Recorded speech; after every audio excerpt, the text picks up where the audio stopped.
Assalamualaikum warahmatullahi wabarakatuh. Bismillahirrahmanirrahim. Alhamdulillahirabbil alamin. Wa bihi nasta'inu ala umurid dunya waddin. Allahumma sholli wa sallim wa barik ala habibina wa syafi'ina sayyidina wa maulana Muhammadin wa ala alihi wa ashabihi wa man tabi'ahum bi ihsanin ila yaumiddin. Bismillah, kita lanjutkan ngaji filsafat kita. Malam ini kita ketemu Raden Mas Panji Sosrokartono. Kita mulai ngaji filsafat kita. Cuma saya ingatkan lagi, sering saya ingatkan, yang pertama, ngaji filsafat ini baik menurut kita. Mungkin ada orang yang tidak suka karena mungkin tipe dan stylenya beda. Kemudian seandainya toh ngaji ini memang baik, ketika kita jalankan tidak jaminan kebaikannya utuh. Karena mungkin kita ada pamrih-pamrih, kita ada tujuan-tujuan yang tidak cocok sama nilai kebaikan yang dibawanya. Jagalan kedua, kalian ngaji ini ikhlas apa punya pamrih? Kalau pamrihnya tidak cocok, amal perbuatan yang semula baik, hasilnya juga kebalikannya, bisa jadi jelek. Seandainya kalian sudah, Pak, saya tahu ngaji itu baik dan saya ikhlas ngajinya, masih ada jagalan yang ketiga, tidak mesti diterima sama Allah. Jadi masih bisa ditolak. Entah karena apa, wong Allah itu yang punya hak prerogatif atas segalanya. Bisa jadi nanti kita sudah baik, sudah ikhlas, mungkin entah karena apa ternyata tidak diterima. Kan banyak cerita-cerita begitu. Sudah ulama, sudah wali, mungkin hanya karena salah kecil terus menyebabkan Allah murka. Maka pesan dalam banyak kitab sufi adalah jangan bersandar pada amal. Sandaranmu tetap harus pada Allah. Dan malam ini kita ketemu orang yang punya sandaran sangat kuat, yang punya keteguhan prinsip yang luar biasa. Beliau Raden Mas Panji Sosrokartono. Mungkin teman-teman pernah dengar nama ini, atau mungkin juga belum. Terus sekarang baru ingin tahu. Padahal ini tokoh yang luar biasa. Malam ini kita akan bertaburan kalimat-kalimat bahasa Jawa. Maka yang TOEFL-nya bahasa Jawanya ndak harus siap-siap. Yo nanti saya terjemah nih, siapa tahu keliwatan karena saya sendiri orang Jawa, jadi pokoknya merasa sudah ngerti aja. Jangan-jangan kalian tidak. Jadi nanti kalau ndak ngerti diingatkan, keliwatan diingatkan. Jadi Sosrokartono ini beliau kakak kandungnya ibu kita Kartini. Kakak kandung dari sekitar 11 bersaudara. Putrane Bupati Jeporo. Karena anak bangsawan ya dapat mengenyam pendidikan yang lumayan. Dan beliau ini sejak kecil dikenal, kalau bahasa sekarang mungkin indigo. Indigo itu dia punya sedikit-sedikit kemampuan spiritual dan nanti banyak bikin heboh dengan kemampuan indigonya ini dan aktivitas kecendekiaannya. Jadi beliau Sosrokartono ini orang pertama era pergerakan yang kuliah di Belanda. Baru nanti diikuti orang-orang yang lain. Banyak tokoh yang lain seperti Hatta dan kawan-kawan. Jadi Sosrokartono ini termasuk generasi pertama. Lahirnya juga awal-awal abad 1877.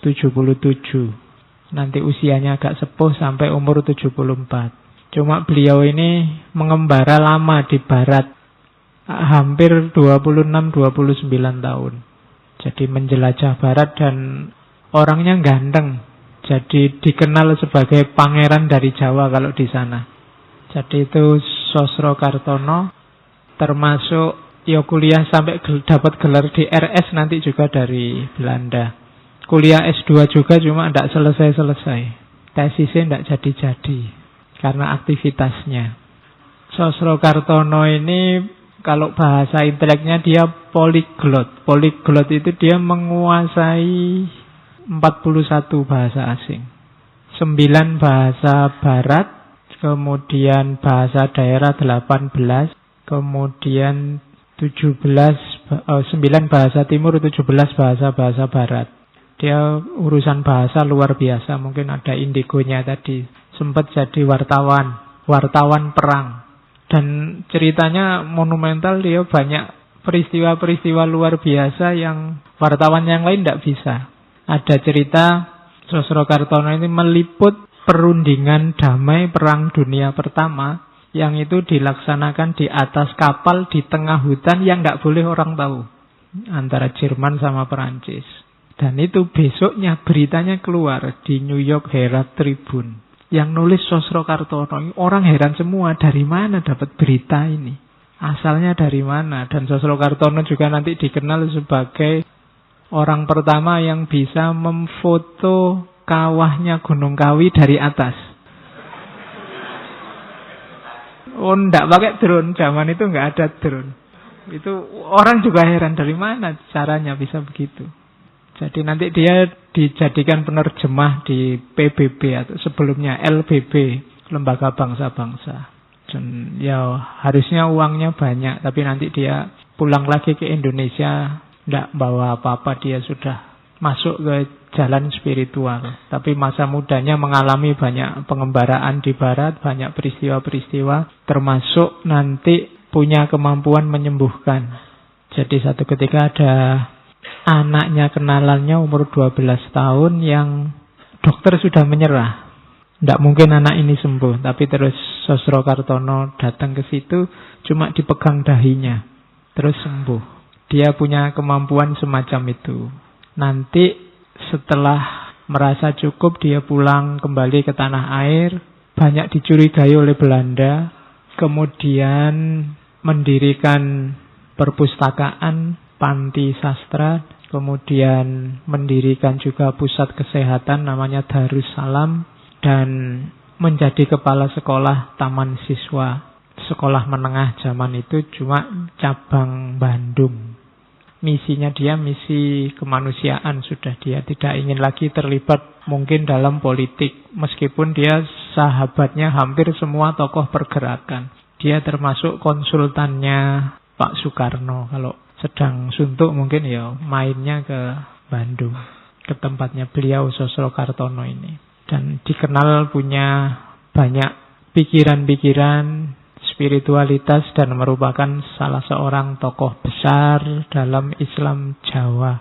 Gagasan-gagasannya sangat teosofis.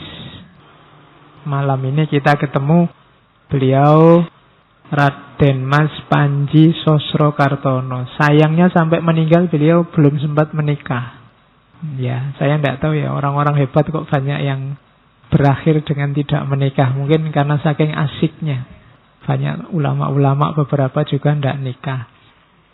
Ada banyak istilah nanti yang mungkin akrab di telinga kita, mungkin kita baru tahu, oh itu dari beliau toh.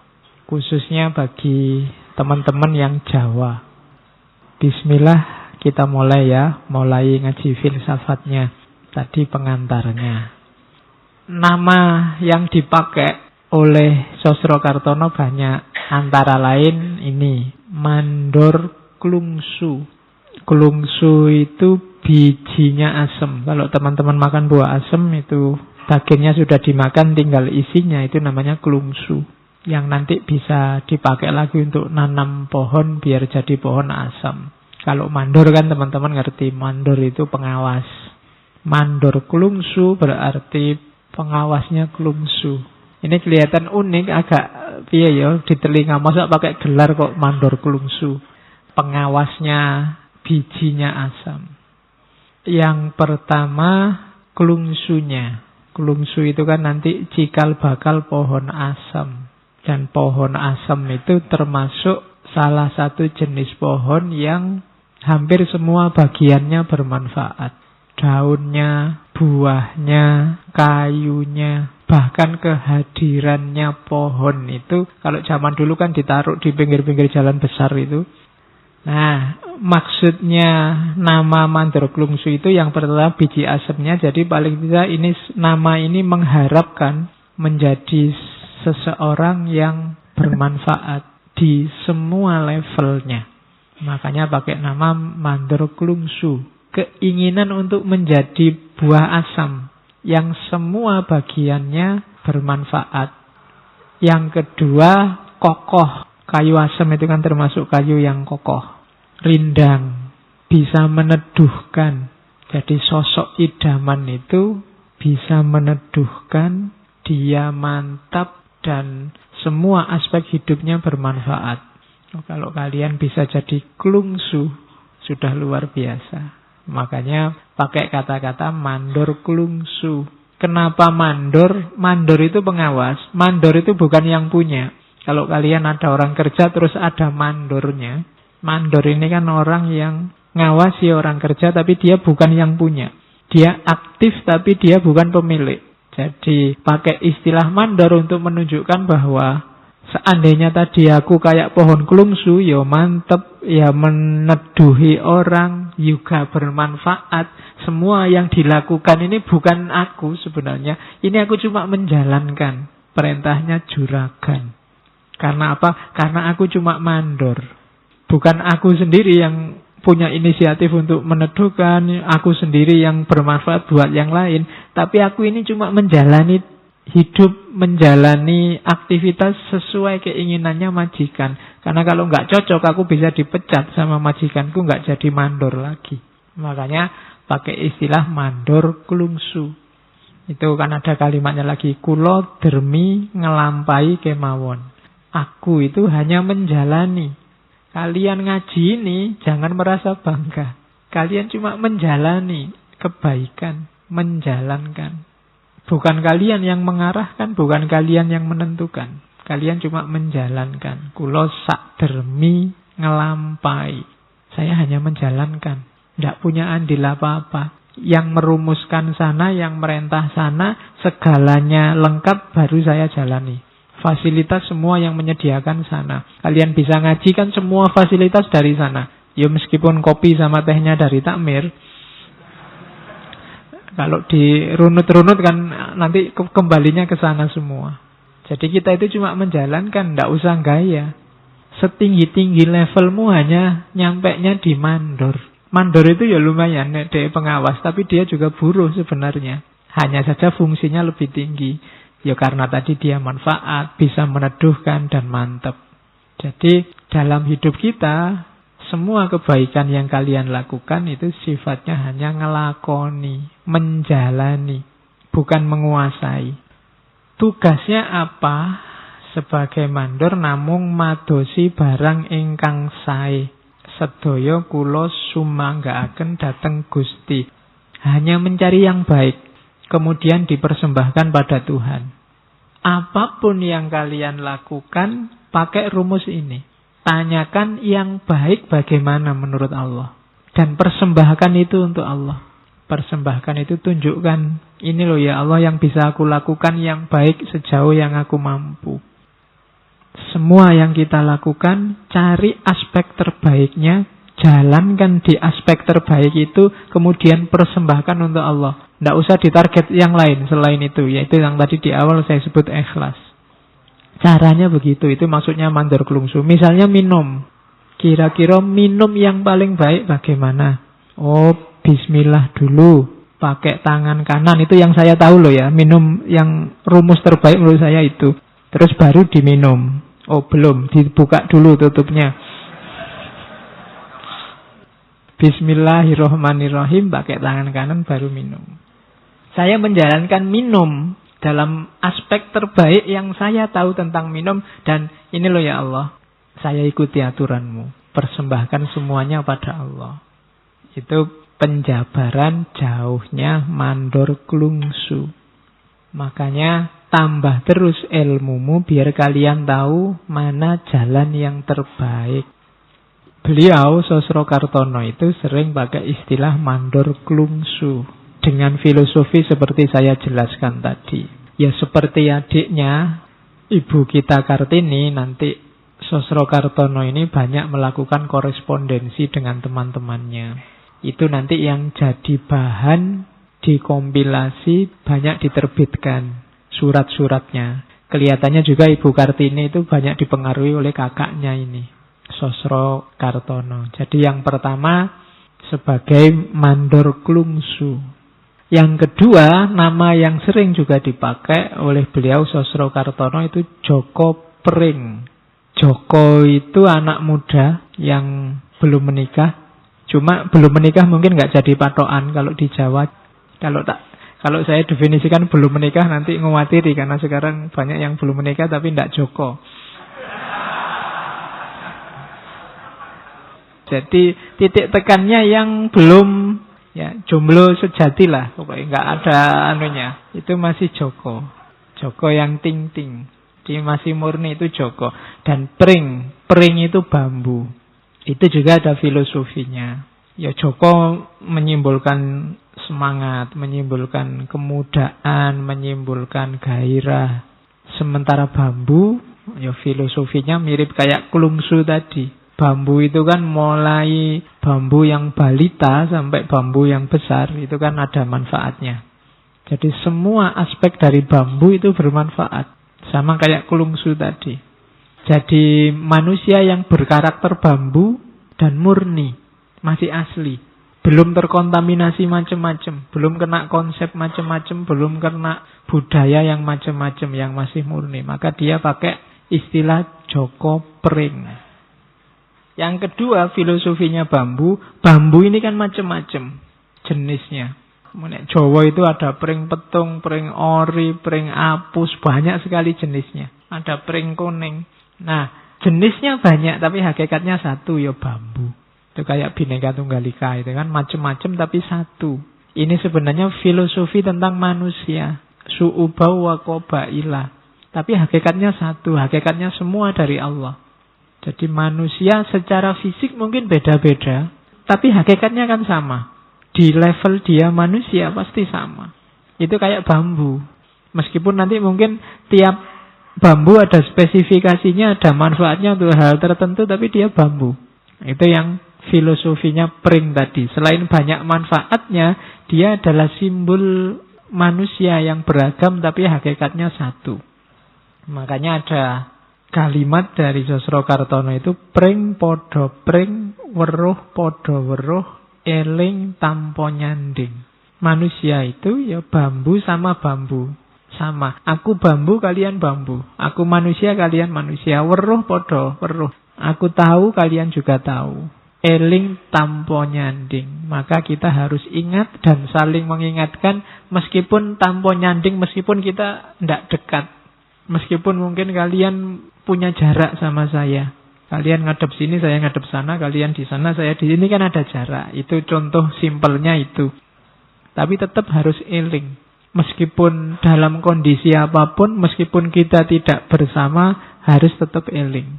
Karena kita pring podo pring, weruh podo weruh. Di bawahnya itu sama. Susah podo susah, seneng podo seneng. Eling podo eling. Dan terakhir pring podo pring, itu sama maksudnya. Susah yo sama susah. Kalau kamu disakiti sedih, aku juga kalau disakiti sedih. Kalau seneng ya seneng. Manusia itu sama. Uangnya banyak, aku seneng, kalian juga uangnya banyak juga seneng. Dalam banyak hal kita ini sama. Wong sama-sama manusia. Kebutuhan terpenuhi seneng, siapapun seneng. Aku seneng, kalian juga seneng. Kalau hal yang aku susahkan, kalian kalau ngalami hal yang sama, insya Allah juga sama-sama susah. Susah podo susah, seneng podo seneng, maka kita harusnya eling podo eling. Sama-sama ingat. Dan hakikatnya memang kita pring podo pring. Kita ini manusia. Oke, itu Joko Pring, nama panggilan. Terus yang pertama jelas beliau Sosrokartono itu yang jadi sandaran ingin beliau tegaskan sebagai identitas adalah kejawaannya. Ingkang tansah kula mantepi agami kula lan kejawen kula. Inggih bab kalih punika ingkang kula luhuraken. Yang selalu saya pegangi dengan mantap itu agama saya dan kejawaan saya. Identitas spiritual dan identitas budayanya. Kenapa bisa dipegangi dua-duanya? Karena insya Allah pasti tidak bertentangan. Dan itulah identitas kita. Di atas itu dijelaskan, sebarkan benih persaudaraan dan benih keutamaan Jawa, termasuk sampai ke luar negeri, ke luar negara. Kalian yang Jawa atau yang dari etnis manapun, pegangi identitasmu, meskipun sampai keluar. Saya, katanya Sosrokartono, mendatangi para raja tetap mengenakan baju takwa lurik. Ya, baju kayak orang Jawa yang lurik. Dia kemana-mana termasuk ketemu raja pakai itu. Tidak mentang-mentang ketemu raja, rajanya dari Eropa, ya terus harusnya pakai jas atau pakai apa. Tidak.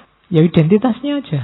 Jadi pakai baju takwa lurik dengan tenunan sinjang dan tidak malu meluhurkan pusaka dan wasiat warisan Jawa. Karena itu identitas kita. Malah hal itu membuat saya tampak mewah. Jadi elit. Kalau nggak percaya besok kamu ngaji pakai oblangkon, pakai surjan. Nanti kan banyak yang moto. Iya, kalian jadi elit, jadi mewah, ndak apa-apa. Nanti kalau banyak yang begitu, akan jadi biasa. Dan untungnya identitas semakin kuat. Malah membuat saya tampak mewah. Dan itu cerita tentang Putri Langkat. Karena Sosrokartono pernah diundang oleh Raja Langkat untuk menyembuhkan keluarga kerajaan. Kanjeng Ratu Putri Langkat sampai berkehendak memberi sesuatu pada saya sebagai tanda mata. Dibuatkan sendiri olehnya.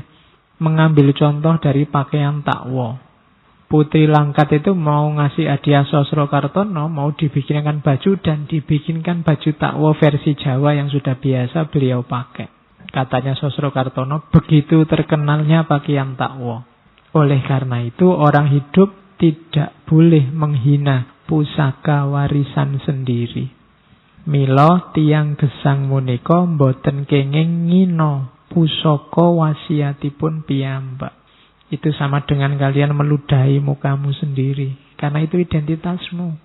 Bahwa kamu masih belum mampu menjalankan adat tradisi budaya itu, ya tidak masalah. Asal kamu jangan menyepelekan, merendahkan. Karena itu adalah identitas kita. Dan Sosrokartono bilang, yaitu dua itu saja yang saya ingat-ingat jadi identitas. Yang pertama agama dan yang kedua kejawaan. Agama dan budaya. Jadi ini rumusnya. Sejak awal kita harus punya prinsip-prinsip yang jadi dasar identitas kita. Saya kasihkan contoh pidatonya Sosrokartono pakai bahasa Belanda, cuma itu Indonesianya. Saya takutnya kalau asli Belandanya yang bingung bukan cuma kamu tapi saya juga. Judulnya Bahasa Belanda di Hindia Belanda. Itu tahun 1899. Berarti Sosrokartono sekitar usia 22 tahun. Di Belgia. Berarti beliau sudah dipercaya secara intelektual. Karena umur 22 ngisi kongres internasional. Katanya Sosrokartono, bangkitlah hai putra-putri Jawa. Serbulah bukit ilmu pengetahuan yang ada di depanmu. Sungguh jauh dari maksud saya untuk menjadikan kamu menjadi orang Belanda. Pertama-tama kamu harus menyadari bahwa kamu itu orang Jawa. Dan tetap orang Jawa. Kamu bisa saja menguasai kemajuan orang Eropa tanpa mengorbankan kepribadianmu dan sifat-sifatmu. Kamu harus menguasai bahasamu. Dan di samping itu bahasa Belanda. Tidak untuk menggantinya tapi untuk memperkaya. Yo kalian sekarang belajar bahasa Inggris, belajarlah bahasa Arab, bukan berarti terus Indonesianya tidak, tapi untuk memperkaya. Tanaman membutuhkan air dan udara untuk pertumbuhannya. Ia tidak mengubah menjadi air atau udara. Ia tidak berubah jadi air atau udara. Sedang ia tetap mengikuti jalan pertumbuhannya sendiri. Tumbuhan itu kan kamu siram dengan air, dia butuh sinar matahari, dia butuh udara, tapi ya tetap sebagai tumbuhan. Jadi kalian diisi bahasa Inggris, diisi filsafat barat, diisi teori teknologi dari barat, ya harusnya ya tetap jadi kalian yang orang sini. Itu maunya Sosrokartono. Dengan tegas saya menyatakan diri saya sebagai musuh dari siapapun yang berniat menjadikan kita orang Eropa atau setengah Eropa dan menginjak-injak adat istiadat dan kebiasaan kita yang suci. Selama matahari dan bulan bersinar, mereka akan saya tantang. Itu bisa dibayangkan ya, ngomongnya mesti nggak nada rendah kayak saya ini. Jadi intinya iyalah harus beliau menguasai 41 bahasa, dia bisa populer di barat, dia mengobati orang di barat tapi tidak kehilangan identitasnya sebagai seorang Jawa. Mungkin agak beda dengan kita ya. Kita kan biasanya ngerti apa-apa sidik terus gaya. Belajar filsafat baru 1 bulan sekarang kalimatnya sudah eksistensi, esensi sudah. Enggak lah. Ya identitas jangan lupa. Enggak apa-apa kamu disirami air, enggak apa-apa kamu kena sinar matahari, tapi jangan jadi air, jangan jadi sinar matahari. Makanya ngaji ini kan temanya mau macam-macam biar kamu kaya. Bukan berarti kamu tak suruh berubah jadi Blavatsky apa jadi Nasruddin Hoja. Tapi kamu punya banyak referensi sekarang gitu loh. Kamu sekarang kaya, ya tetap jadi orang Jawa. Jadi itu yang pertama, tegaskan identitas. Terus mau kemana dengan identitas itu? Katanya Sosrokartono, ingkang dados polanipun langkah kula inggih menika Jawi bares, Jawi deles, sama Jawi sejati. Jadi yang jadi orientasi perilaku yang saya ikuti, katanya Sosrokartono, yaitu yang pertama menjadi orang Jawa yang jujur, lugu apa adanya, tidak dibuat-buat. Mungkin ada di antara teman-teman 1-2 yang dibuat-buat. Dibuat-buat itu dijawa-jawakan. Kalimatnya jadi wagu. Tahu temanmu yang tiba-tiba pakai belangkon, padahal penghayatan hidupnya bukan penghayatan hidup Jawa, gayanya juga tidak kayak Jawa, tapi ya terus kemana-mana pakai belangkon mungkin. Itu tidak apa adanya. Jadi jadilah Jawa yang bares. Jawa bares itu ya Jawa sesuai keinginanmu, sesuai kata hatimu, sesuai bunyimu. Kalau memang tidak cocok pakai kopiah, pakai belangkon, ya tidak apa-apa. Kalau dalam agama kan pakai kopiah itu tidak wajib juga. Asal jiwa Jawanya tidak hilang, apa adanya saja. Nah, itu maksudnya Sosrokartono, Jawa bares, apa adanya, jujur. Kalau tidak cocok, bilang tidak cocok. Tidak srek, bilang tidak srek. Sesuai nilai-nilai Jawa. Yang kedua, Jawa deles. Jawa seutuhnya. Deles itu, ya di situ terjemahnya yang benar. Yang apa? Yang sesuai Jawa yang sejati. Yang seutuhnya utuh. Jangan milih jadi orang Jawa pas apa, milih jadi apa pas apa.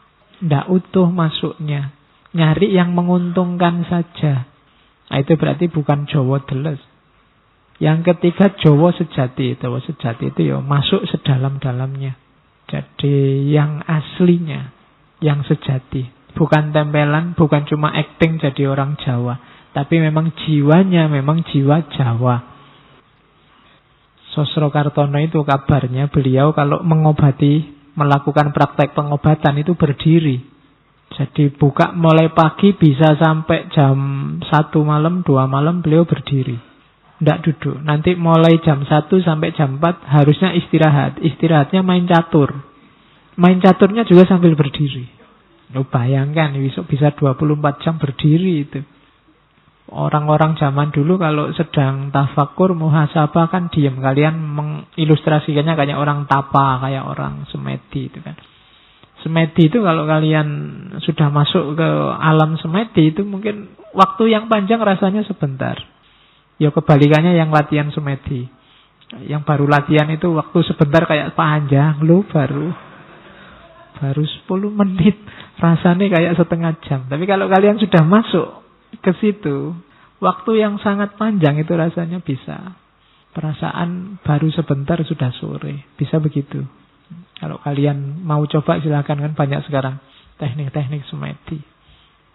Itu dunia batinnya Jawa. pola perilaku. Jadi orang Jawa yang bares, jadi orang Jawa yang deles, jadi orang Jawa yang sejati. Oke, terus ini masih panjang. Tugas hidup yang paling utama apa? Belajar. Mengenali diri.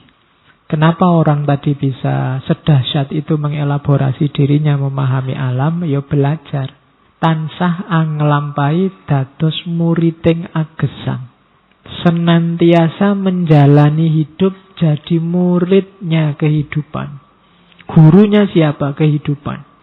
Itu berarti orang yang aktif membaca alam sekitar, kehidupanmu, lingkunganmu. Jadi tansah anglampai dados muriding agesang. Sinau ngraosake lan nyumerapi tunggalipun manungsa, tunggalipun rasa, tunggalipun asal lan maksudipun agesang. Belajar merasakan. Kalau kalimatnya merasakan itu berarti tidak cuma dipahami, dibaca, berjarak dengan dirimu, tapi merasakan itu terlibat dalam hidupmu. Jadi ngeraosake lan nyumerapi tunggalipun manungsa, bahwa manusia itu satu. Tunggalipun rasa, rasa juga satu, rasa itu satu. Tunggalipun asal, kita berasal dari hal yang sama. Asal kita sama. Lan maksudipun agesang. Dan tujuan hidup kita pada akhirnya sama. Innalillahi wa inna ilaihi roji'un.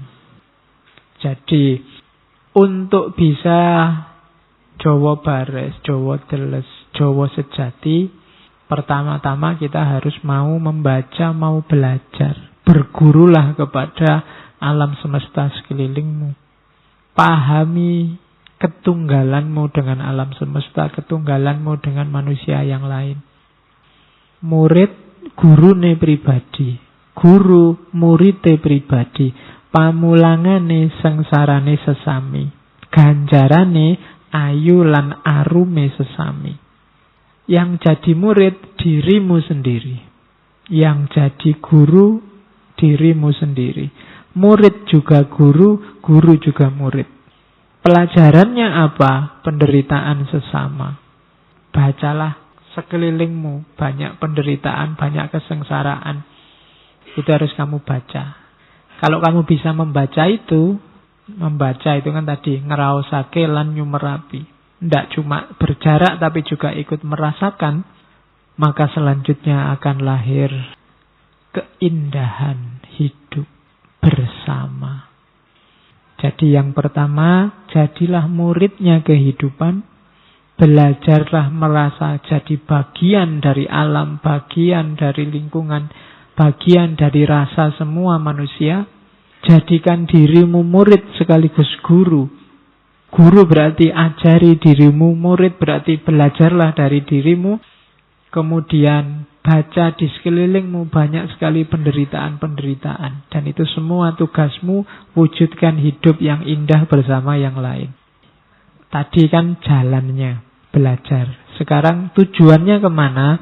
Ngawula dateng kawulaning Gusti, lan memayu hayuning urip, tanpa pamrih, tanpa ajrih, jejeg mantep mawi pasrah. Sebab payung kula Gusti kula, tameng kula inggih Gusti kula. Apa sih tujuan hidup kita? Tujuan hidup kita, katanya Sosro Kartono, tujuan hidupku itu mengabdi kepada hamba Tuhan. Nah, ini kamu kan selama ini hambanya hilang. Ini berarti apa? Ini tujuan hidup kita sebagai khalifah. Selama ini kalian bilang mengabdi itu kan selalu yang vertikal. Iya sih, kalau itu ibadah iya. Tapi ada yang lebih penting apa? Ngawula dateng kawulane Gusti. Abdikan hidupmu untuk sesama, untuk lingkunganmu, untuk alam semesta. Jadi ngawula dateng kawulane Gusti. Tujuannya apa? Memayu hayuning urip. Hidup ini indah, ayo dibuat lebih indah lagi, jangan malah dirusak. Yang banyak dilakukan orang hari ini, hidup ini indah tapi didegradasi oleh manusia. Kita tidak memayu hayuning bawono. Seandainya ada pembagian rapot, itu mungkin ya rapotnya banyak merahnya itu manusia. tidak menjalankan tugas sesuai yang diperintahkan. Kita tidak memayu hayuning urip. Lakukan tadi ngawula datang kawula ning Gusti lan memayu hayuning urip tanpa pamrih, tanpa takut. Tegakkan dirimu dan mantaplah. Setelah itu pasrahkan semua pada Allah. Pasrah jadi kuncinya. Kalau Allahnya hilang, susah kamu tanpa pamrih, susah kamu tidak takut, susah kamu mantap. Cara untuk bisa tanpa pamrih, tanpa takut dan mantap adalah bersandar pada Allah. Pokoknya andalkan hanya Allah saja. Sebab payung kula Gusti kula. Yang melindungi aku adalah Tuhanku. Yang jadi perisaiku adalah Tuhanku. Katanya Sosro Kartono. Kalau kamu bisa, kamu paham kalimat ini. Cuma menghayatinya dalam hidup insya Allah belum. Ya kayak saya juga insya Allah juga belum. Kita belajar bareng-bareng. Jadi hiduplah untuk mengabdi demi alam semesta yang lebih indah. Buang semua pamrih, buang semua ketakutan. Mantapkan diri di situ. Tidak usah terlalu panjang mikir. Kuncinya cuma satu, pasrahkan pada Allah. Allah yang melindungimu, Allah yang menamengimu, Allah yang menuntunmu. Kalau kamu sudah nyampe di level ini, jiwamu mutmainnah. Tidak terburu-buru oleh apa-apa lagi. Wasipun inggih menika ngupadosi padang ing peteng, seneng ing sengsara, tunggaling 1000 yuta. Itu maksudnya hidup ini ayo kita cari terang dalam kegelapan, ayo kita cari kebahagiaan dalam kesengsaraan. Contohnya berjuta-juta, tunggaling 1000 yuta. Jadi hidup ini memang selalu ada dua aspek, ada terang, ada gelap, ada senang, ada susah. Kalau kalian hidup hanya mau terang saja dan mau senang saja, kalian akan stres. Untuk bisa hidupmu sempurna, hidupmu utuh, kalian harus bisa menemukan terang dalam gelap, menemukan bahagia dalam sengsara. Ya kalau terangnya sendiri, otomatis kalian bisa sudah menjalani. Bahagia kalian bisa menjalani. Biasanya orang tidak siap itu ketika gelap dan ketika sengsara. Tapi kalau kalian bisa menemukan terang dalam gelap dan menemukan kebahagiaan dalam kesengsaraan, hidupmu utuh bahagia. Itu diomongkan gini enak ya, lancar, cuma dijalani susah. Sisi gelap hidupmu apa? Coba kamu renungi, di situ ada titik-titik terangnya. Tidak ada gelap yang total gelap. Kadang-kadang kalau pakai bahasa ilmu, hikmahnya selalu saja ada.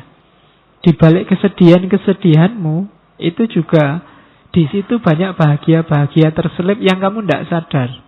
Ada enaknya, atau yang sebenarnya itu enak tapi kamu tidak sadar bahwa itu enak.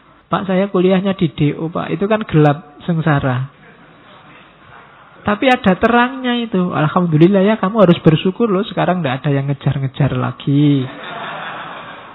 Tidak diwajibkan bikin makalah. Kamu bisa bebas sesuai keinginanmu. Sudah nggak ada yang ngatur-ngatur kamu lagi. Itu kan menemukan ada titik-titik terangnya. Pak, saya sampai umur segini kok jomblo terus ya Pak. Tidak ada anunya. Itu kan bagimu gelap. Loh enggak, itu justru terang. Cuma kamu tidak bisa ketemukan terangnya di situ banyak. Itu kan sudah terang bahwa kamu tidak laku.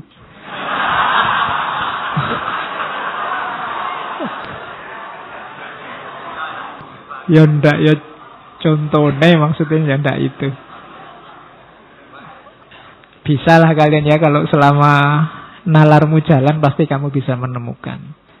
Kalau kamu bisa ketemu solusi ini, hidupmu bisa kayak dulu Diogenes, bisa kayak Nasruddin Hoja. Ndak ada yang bikin sumpek. Semua peristiwa ketemunya tertawa dan senyum. Jadi tidak ada sisi sumpeknya hidup ini. Itu kalau kamu bisa mencari terang dalam gelap dan menemukan kebahagiaan dalam kesengsaraan. Diputus pacar, ketoke ya sumpek, tapi alhamdulillah bisa nambah wawasan, nyari lagi. Nah ya kan itu terang. Dibandingkan yang bertahun-tahun pacari itu, terus kan itu wawasannya sempit. Tapi kalau banyak wawasannya luas.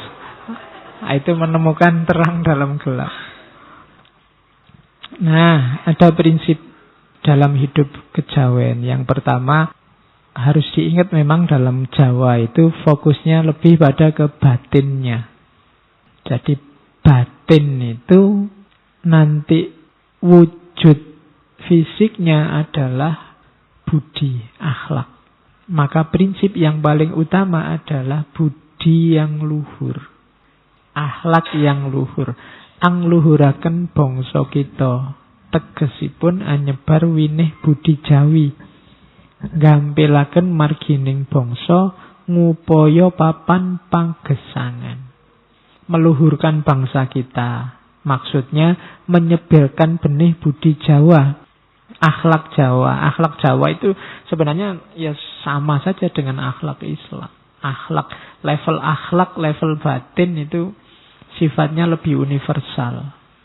Sebarkan ini. Demi apa? Keluhuran bangsa. Peradaban kita akan luhur. Kalau kita akhlaknya luhur, budinya luhur, ya peradaban kita, bangsa kita akan unggul. Jadi itu jalan paling gampang. Kalau bangsa kita sudah unggul, hidup kita akan lancar. Ngupaya papan panggesangan. Jadi keluhuran sebuah bangsa kuncinya ada pada akhlaknya, ada pada budinya, bukan pada yang lain. Mungkin secara ekonomi kita memprihatinkan, secara politik memprihatinkan, olahraga tidak menang. Kuncinya memang tidak apa-apa di situ, tapi jangan kalah di satu aspek, akhlak sebagai bangsa. Kalau akhlaknya sudah rusak, akhlaknya sudah jelek, olahraga menang, itu mungkin rasanya jadi hambar. Kayak kamu bal-balan terus ada tawuran. Tawuran itu kan cermin akhlak. Sampai ada yang tewas, itu kan menangnya sepak bola tidak ada nilainya sudah. Juara umum kok curang, itu juga tidak ada nilainya. Ekonominya luar biasa, orang kaya banyak, GDP-nya tinggi, tapi terkenal sebagai bangsa yang curang, culas, suka menyakiti bangsa lain, penjajah. Itu ya sebagai bangsa dia jatuh derajatnya. Jadi kuncinya bangsa itu ada di budi luhur, ada di akhlak. Yang pertama itu. Kunci kedua, peduli sesama. Semakin egois manusia di satu bangsa, semakin susah dia untuk maju. Jadi rasa peduli itu harus ada. Hari ini kan kita banyak saling cuek. Banyak orang menyarankan biar tidak sering-sering konflik, solusinya saling cuek. Ini bahaya malahan. Solusinya bukan saling cuek, tapi saling memahami, saling mengerti. Kalau itu yang saya bawa, itu contoh bagaimana beliau Sosrokartono ini, kalau mau dia bisa jadi orang kaya, mungkin karirnya bisa cemerlang, cuma dia milih mengabdikan dirinya di dunia pengobatan alternatif. Kenapa? Dia tidak kuat melihat bangsanya banyak yang menderita. Ageng alit sami sambat, lantangisipun dateng ulun memelas, angrentahaken luh lan manah, dan seterusnya. Bisa kalian baca. Tua muda mengadu dan menangis padaku, memelas, membuat air mataku menetes pilu. Berat, sangat berat, dijadikan tempat mengadu orang banyak. Lebih berat lagi, kalau keluhan mereka saya masukkan rasa dan batin. Keluar lagi air mata di hatiku, teringat umat manusia yang sedang menanggung susah dan derita. Rasanya saya tidak mampu makan, tidak mampu minum. Teringat orang yang sakit, orang kelaparan begitu banyaknya. Hilang, sirna perasaan susah yang kurasakan, memandang kesusahan orang lain. Lebur susah dan sakit diri pribadiku dalam samudra sakit dan susahnya umat manusia. Jadi ini jiwanya selalu mengeluarkan air mata melihat penderitaan orang lain. Itu yang membuat beliau sudahlah meninggalkan gemerlap dunia politik, gemerlap dunia kekayaan, kemudian menapak ke jalan spiritual, dunia pengobatan. Beliau ini dikenal kalau ngobati medianya cuma air, hanya pakai air. Karena memang sejak awal punya kekuatan khusus tadi. Sekarang intinya, kalimat ini pasti sering kalian dengar. Kapan-kapan kalau ada yang mau ziarah ke makamnya Sosro Kartono di Kudus, silahkan, makamnya ada di Kudus. Di sana juga ada yang suka baca-baca, di dekat makamnya itu ada semacam perpustakaan, tapi banyak juga buku-buku tentang beliau yang dijual. Jadi teman-teman yang ingin koleksi bukunya boleh ke sana. Ada banyak kalimat di seputar makamnya. Kalau yang 4 ini kelihatannya ada di sisi kiri. Kalau sini kiri ya, kirinya nisan. Jadi kan itu ada cungkupnya itu, nanti di bagian kiri ada tulisan ini. Sugih tampo bondo, digdaya tampo aji, ngeluruk tampo bolo, menang tampo ngasoraken. Insya Allah sering kalian dengar kalimat ini dari Sosro Kartono sebenarnya. Sugih tampo bondo kalian sudah paham. Jadi kekayaan, kaya tapi tanpa ada harta yang berlimpah. Kaya atau tidak itu kuncinya tidak pada barang yang kamu miliki atau sesuatu yang di luar dirimu. Kaya atau tidak itu kan tergantung pada kamu merasa cukup atau belum. Jadi tidak tergantung hartamu, tergantung mentalmu, tergantung jiwamu. Hari ini juga, detik ini juga kamu sudah boleh mengklaim diri jadi orang kaya. Tidak usah nunggu besok kalau sudah ngelamar PNS dan diterima. Jadi itu rasa kok. Oh saya sudah kaya kok Pak, saya mau apa-apa sudah cukup. Tidak harus utang-utang ke yang lain. Wong saya butuh saya sehari paling kopi sak gelas, rokok 2 batang, kemudian sing penting ada makanan apa saja masuk. Kalau tidak ada ya nebeng teman yang masak. Misalnya, saya tidak butuh sehari tidak makan, saya tidak apa-apa Pak. Misalnya, jadi saya tidak butuh apa-apa lagi dalam hidup. Itu sudah jiwa yang kaya itu. Dibandingkan yang hartanya banyak tapi masih sumpek, masih kurang ini, kurang itu, masih butuh buka cabang di sana, masih butuh kawin lagi, masih butuh. Enggak. Itu namanya belum kaya. Jadi untuk jadi kaya itu kamu tidak butuh bondo. Yang dibutuhkan jiwamu. Sudah selesai apa belum? Jadi itu rumus pertama. Yang kedua, digdaya tampo aji. Digdaya tampo aji itu antara lain itu. Ajinipun inggih boten sanes namung aji tekad, ilmunipun ilmu pasrah, rapalipun adiling Gusti. Jadi sakti tanpa jimat, tanpa jurus-jurus, tanpa ilmu. Kesaktiannya apa? Tekad yang kuat. Ilmunya apa? Pasrah. Mantranya apa? Rapalnya apa? Keadilan Tuhan. Tanpa harus punya jabatan, tanpa harus punya kuasa, tanpa harus punya relasi. Asal kamu percaya pada keadilan Tuhan, asal kamu bisa memasrahkan semuanya pada Allah, dan kamu yakin, mantep, tekad di jalan kebenaran, maka kamu sakti. Itu digdaya tanpa aji.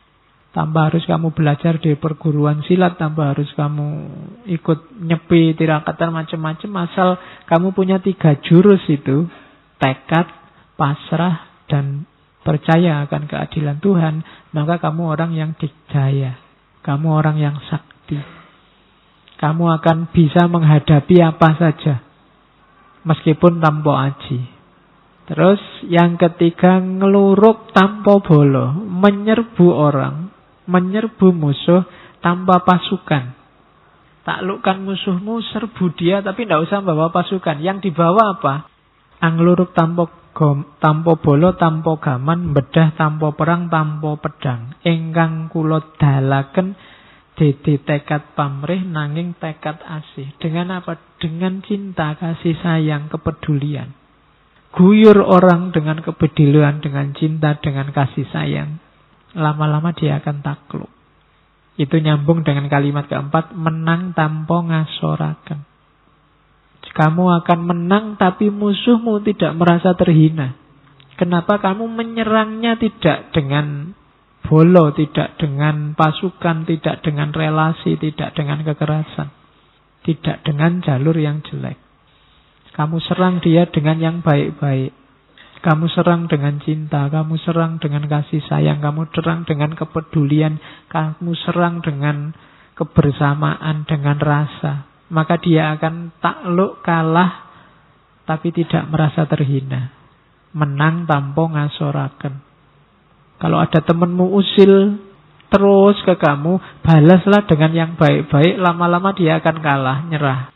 Tapi tidak merasa terhina.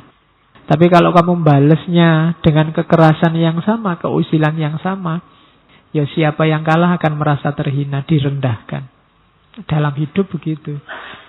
Pemilu hari ini perlu pakai rumus ini. Kalau perlu ngeluruk tanpa bolo. Tidak perlu pasukan kampanye yang besar-besar. Gerakan kampanyenya kemana-mana pakai jurus kepedulian, cinta, kasih sayang, saling berbagi. Sehingga nanti siapapun yang kalah tidak akan terhina. Itu perlu kalian pelajari lebih dalam lagi. Kalau ini ada di makam bagian kanan kelihatannya. Sisi makam yang kanan. Jadi terima mawi pasrah, suwung pamrih tebih ajrih, langgeng tan ono susah tan ono seneng, anteng manteng sugeng jeneng. Terima mawi pasrah itu ikhlas dan menerima apapun yang terjadi. Kalau pakai kalimatnya Susro Kartono, ikhlas marang opo sing wis kelakon, terima opo kang dilakoni, pasrah marang opo kang bakal ono. Ikhlas pada apa yang sudah terjadi. Yang sudah terjadi ya sudahlah, tidak apa-apa. Terima opo kang dilakoni, menerima apapun yang sekarang sedang terjadi. Dan pasrah terhadap apapun yang nanti akan terjadi. Yang sudah terjadi ikhlaskanlah, yang sedang terjadi terimalah, dan yang akan terjadi pasrahkanlah. Itu kuncinya hidup. Terima, mawi, pasrah. Untuk kesana kita butuh suwung pamrih tebih ajrih. Dua hal yang harus kita perhatikan, hati-hati. Tidak boleh ada pamrih, tidak boleh ada ajrih. Ajrih itu ketakutan-ketakutan. Kenapa ada orang korupsi? Karena dia takut miskin, takut tidak bisa mungkin ngasih nafkah keluarganya sesuai yang diinginkan, takut. Ada ketakutan-ketakutan. Kenapa mahasiswa sampai ujian nyontek? Takut tidak lulus. Takut IP-nya jelek, takut DO, takut. Ketika orang takut, dia tidak akan bisa ikhlas, tidak akan bisa pasrah. Masih ada banyak ketakutan. Apalagi ada banyak pamrih. Pamrih itu ya keinginan selain Allah. Kalau ikhlas itu kan satu-satunya yang diinginkan hanya Allah. Selama masih ada pamrih dan masih ada ajrih, orang tidak bisa ikhlas mempersembahkan segalanya hanya demi Allah saja. Suwung pamrih tebe ajrih. Kalau sudah bisa dua yang atas, maka langgeng. Tan ono susah, tan ono seneng. Hidupmu akan mutmainnah, stabil. Jadi tidak susah, tidak senang. Akhirnya apa? Kalau hidup yang stabil itu anteng, manteng, sugeng, jeneng. Kalian akan tenang, fokus, sejahtera, sugeng, senang, bahagia, dan jeneng. Jeneng itu bertahta, bermartabat. Jadi kalian bisa ikhlas pasrah, kemudian tanpa pamrih, tanpa ada apapun yang ditakuti, maka akhirnya hidupmu akan stabil, mutmainnah. Jelasnya hidupmu akan tenang, fokus, sejahtera, dan bermartabat. Itulah kunci hidup Jawa. Jadi tidak kemerungsung, bukan kompetisi, bukan siapa yang lebih maju duluan, tapi tentram bareng-bareng, sejahtera bareng-bareng. Diawali dari suwung pamrih tebe ajrih. Semua dharma, semua kebaikan dijalankan tanpa ada alasan apa-apa selain bahwa itu baik dan itulah yang diinginkan oleh Allah. Itu falsafah hidupnya. Terus, ini yang paling terkenal lagi. Filsafat alif. Falsafah alif. Nanti di tempatnya beliau Susro Kartono itu ada kaligrafi isinya cuma huruf alif tok. Itu kan unik, tapi itu maknanya besar. Dan itu kalau beliau Sosrokartono tidak sembarangan. Sebelum bikin kaligrafi, sebelum masang kaligrafi itu tirakatan dulu. Itu ada kalimatnya. Ping kalihipun perlu babat lan ngatur papan kangge masang alif. Yang nomor 2, perlu laku, perlu aturan untuk masang alif. Masang alif inggih menika kedah mawi sarana lampah. Harus melalui laku. Mboten kenging kok lajeng dipun cantelaken kemawon, lajeng dipun tilar kados mepe rasukan.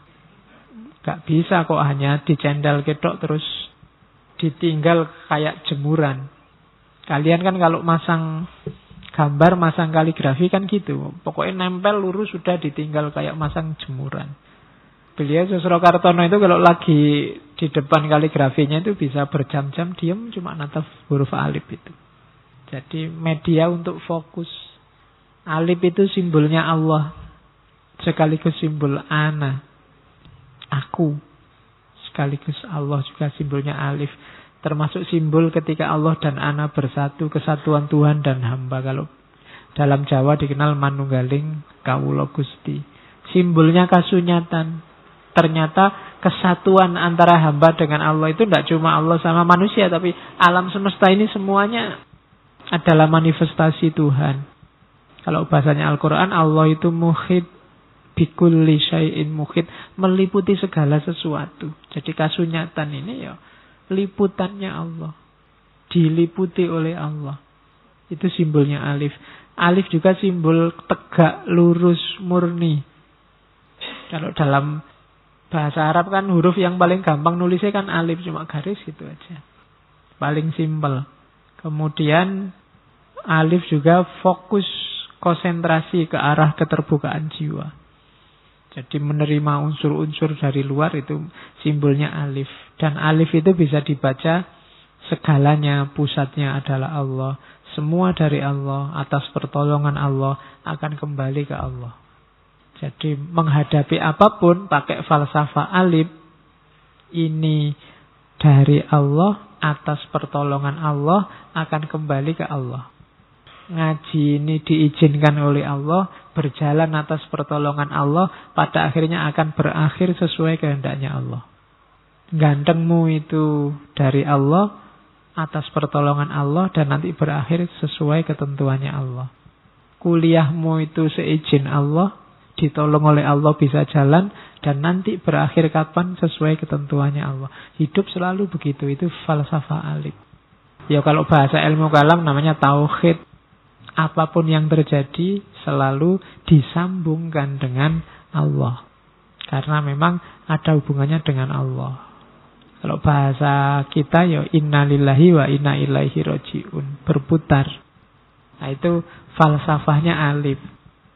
Jadi hanya sekedar satu garis, tapi maknanya bisa dalam, bisa panjang. Nanti di tempatnya Sosrokartono ada 3 kaligrafi alif. Ada alif warna hitam, dasarnya putih. Ada alifnya putih, dasarnya biru, biru muda. Ada alif warnanya putih, dasarnya merah. Warna ini juga menentukan, membantu dalam merenung muhasabah meditasi. Kalau warna putih itu kan simbol kesucian, simbol cahaya. Kemudian kalau warna hitam itu simbol kekuatan, kesatuan. Paduan banyak warna, warna apa saja kamu kumpul jadi satu kan hasilnya hitam. Jadi hitam simbol kesatuan. Manunggaling kawula Gusti tadi bisa pakai simbol hitam. Makanya wali-wali tertentu kan tidak pakai baju putih-putih, tapi pakai baju hitam. Kayak Sunan Kalijogo itu pakai beskapnya ya, kalau digambar-gambar kan pakai hitam. Berarti bagus mana Pak putih sama hitam? Ya filosofinya beda-beda. Kalau putih itu filosofinya kesucian, cahaya. Kalau hitam kesatuan, kekuatan. Kalau biru itu simbol ketenangan, kedamaian, kedalaman. Itu biru. Laut yang dalam itu kan warnanya biru. Maka pakai warna biru itu simbol-simbol itu. Kalau warna merah, daya hidup, kreativitas, keberanian, keberlangsungan. Kalau ini kalian sedang loyo, sedang males, sedang tidak gairah, warna merah bisa membantu. Kalau sedang jahat, ya warna putih bisa membantu. Itu terapi-terapi warna. Jadi itu filosofinya falsafah alif yang berasal dari Sosrokartono. Cuma alif tidak sekedar alif, kaligrafi tidak sekedar kaligrafi. Karena dia dijadikan pijakan untuk merenung. Kalau dalam bahasa agama namanya tafakkur muhasabah. Teori lagi dari beliau namanya catur murti.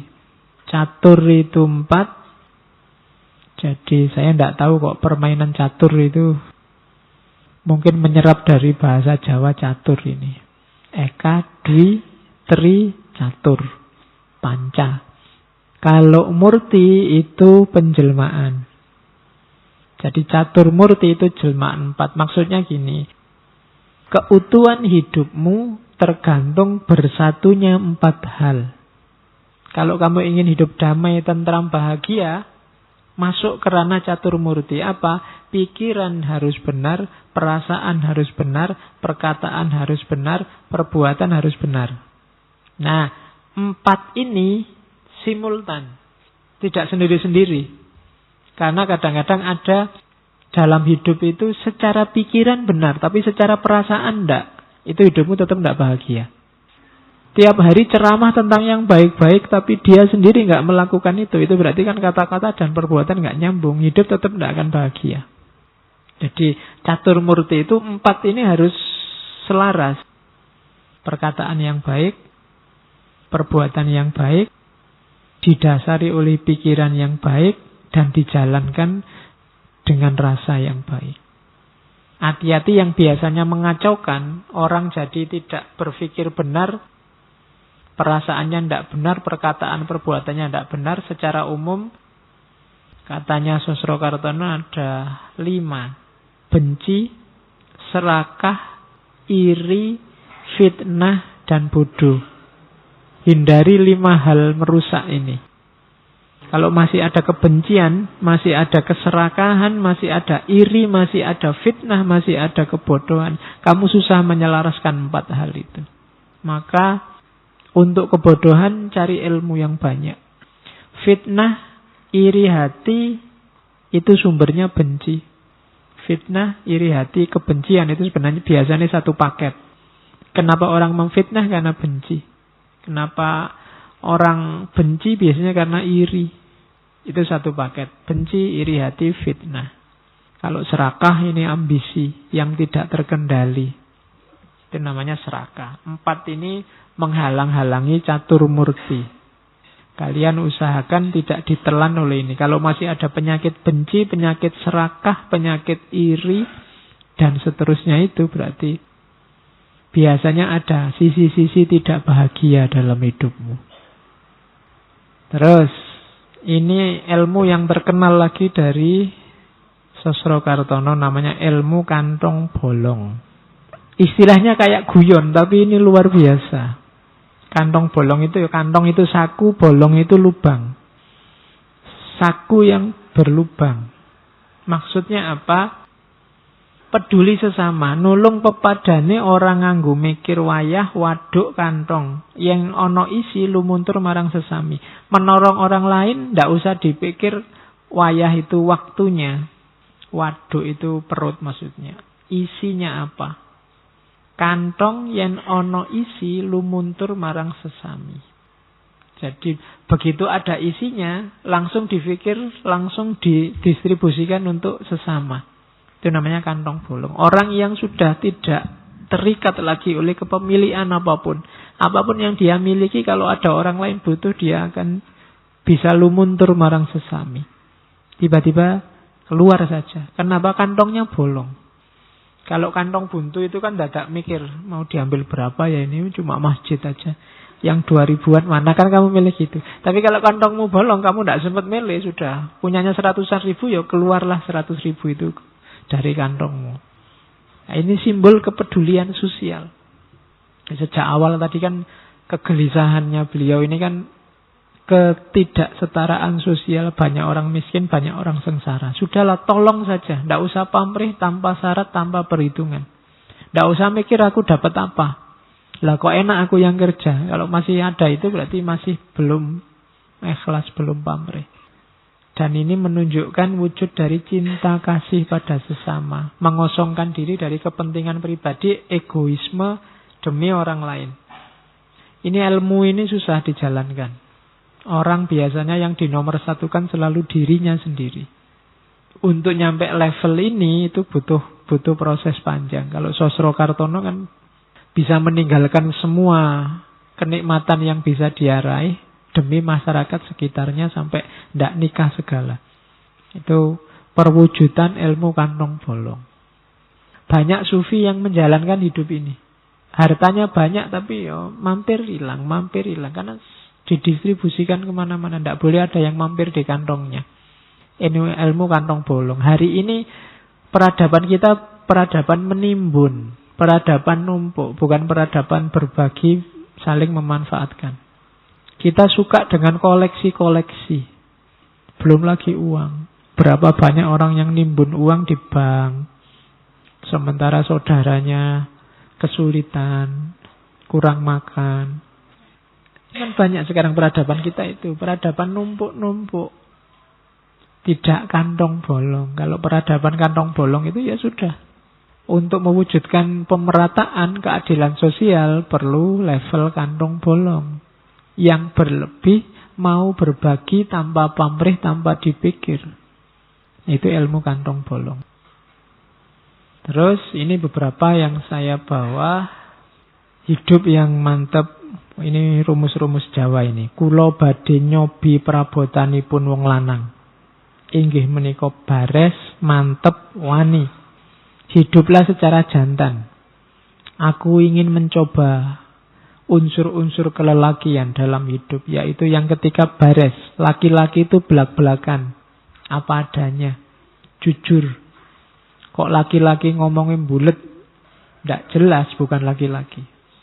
Apa adanya, belak-belakan, mantep, tidak kelemak-kelemek, dan wani, berani, tidak penakut. Itu namanya hidup laki-laki, hidup yang jantan. Bukan berarti perempuan tidak bisa kayak gini.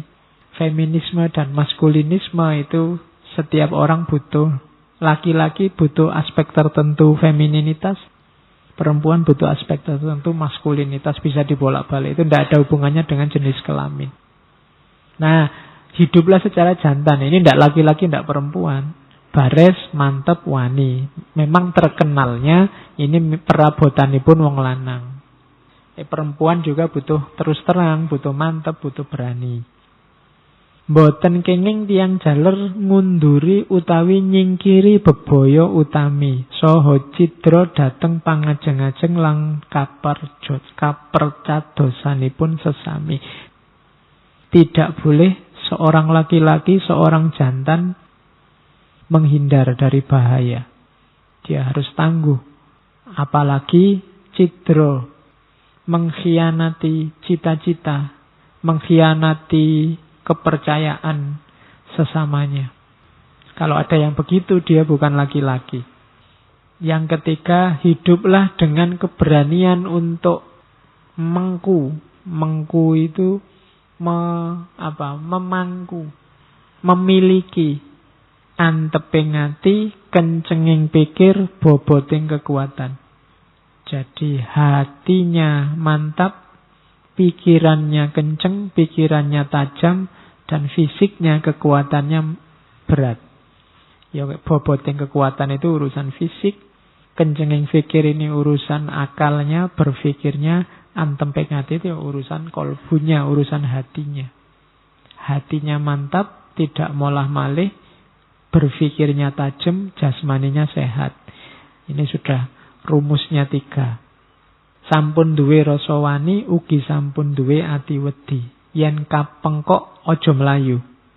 Punya rasa berani, jangan sampai punya ketakutan. Kalau ketemu musuh, ada masalah, jangan lari. Itu hidup yang jantan. Kemudian, pakarti asor numusi anak putu, lan bekto kasangsarane tiang kata. Hati-hati kalian melakukan kejelekan apapun, akibatnya selain kalian tanggung akan turun pada anak cucu. Apa-apa ada efeknya. Kalau minggu lalu di teosofi ada karma, ada balasannya. Faman ya'mal misqala dzarratin khairan yarah wa may ya'mal misqala dzarratin syarran yarah.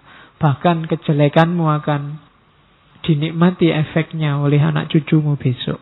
Tidak cuma kamu sekarang. Maka ojo dumeh tepo seliro ngerti kualat. Ojo dumeh itu jangan sombong, jangan mentang-mentang. Tepo seliro. Tepo seliro itu rasakan yang dirasakan orang lain. Dan ngerti kualat. Kualat itu apa-apa ada sebab akibatnya. Kalau kalian melakukan kejelekan apapun, hasil jeleknya akan kalian nikmati. Kalian melakukan kebaikan apapun, hasil baiknya juga kalian nikmati. Ojo dumeh tepo seliro ngerti kualat. Saya tidak tahu anak sekarang ngerti kualat apa enggak. Jadi ya kualat ini sebenarnya rumusnya hidup. Bahwa segala sesuatu yang kalian lakukan nanti ada balasannya. Termasuk efeknya bisa nyampe ke anak cucu nantinya. Ing dunya mung kebak kangelan. Sing ora gelem kangelan aja ning dunya. Ini disindirkan oleh Sosrokartono. Kalian yang tiap hari mengeluh, tiap hari sambat, ngeritik siapa saja, menyalahkan siapa saja. Ingat-ingatlah, ya memang hidup di dunia ini banyak kesulitan. Kalau tidak mau kesulitan, jangan hidup di dunia. Ya itulah rumusnya orang hidup. Kalau kamu nggak terima ada masalah, nggak terima ada kesulitan, jangan hidup di dunia. Rumusnya dunia memang kesulitan.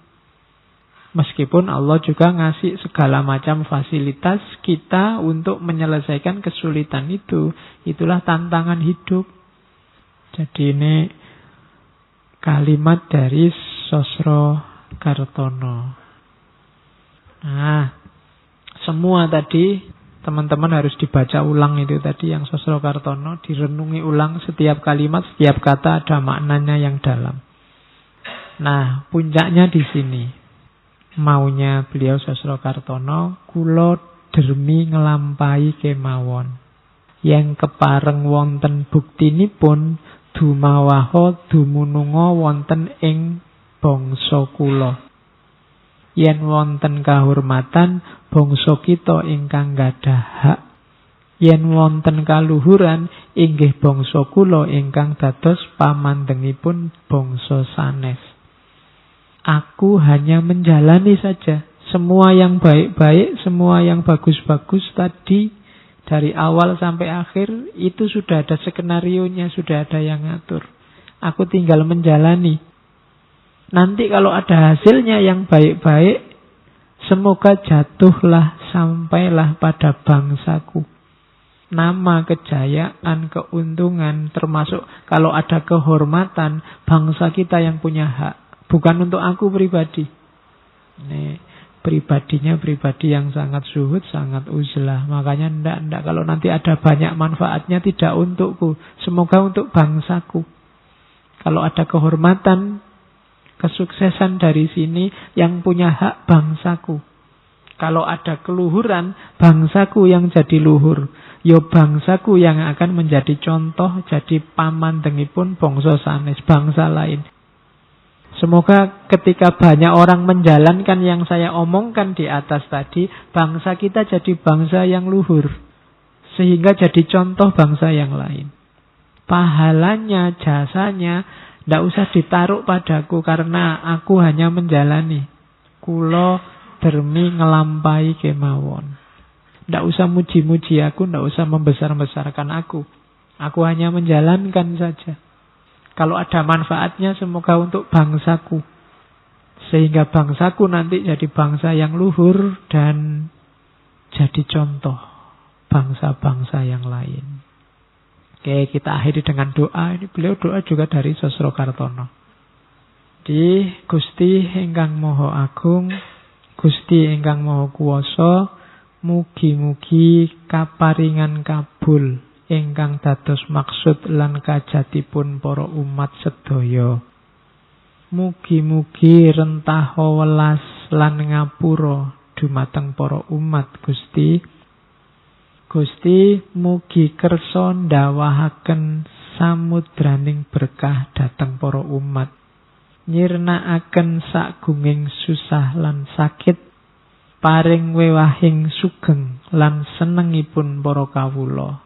Luh ingkang mijil saking sucining batos lan raos, ingkang tuwuh saking sucining bekti marang kersaning Gusti. Welas Gustining jagat, waras saking kersaning Allah. Ini doa bahasa Jawa, to the point tapi kan dalam. Nanti boleh kalian pakai ini.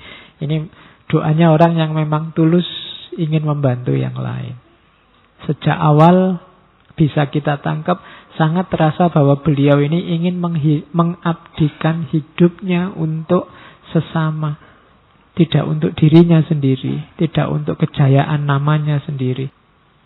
Makanya dibandingkan adiknya, jauh lebih terkenal Ibu Gita Kartini. Karena memang beliau tidak suka dikenal, tidak suka terkenal. Fokusnya memang ingin membantu orang lain. Jadi itulah beliau, Raden Mas Panji Sosrokartono.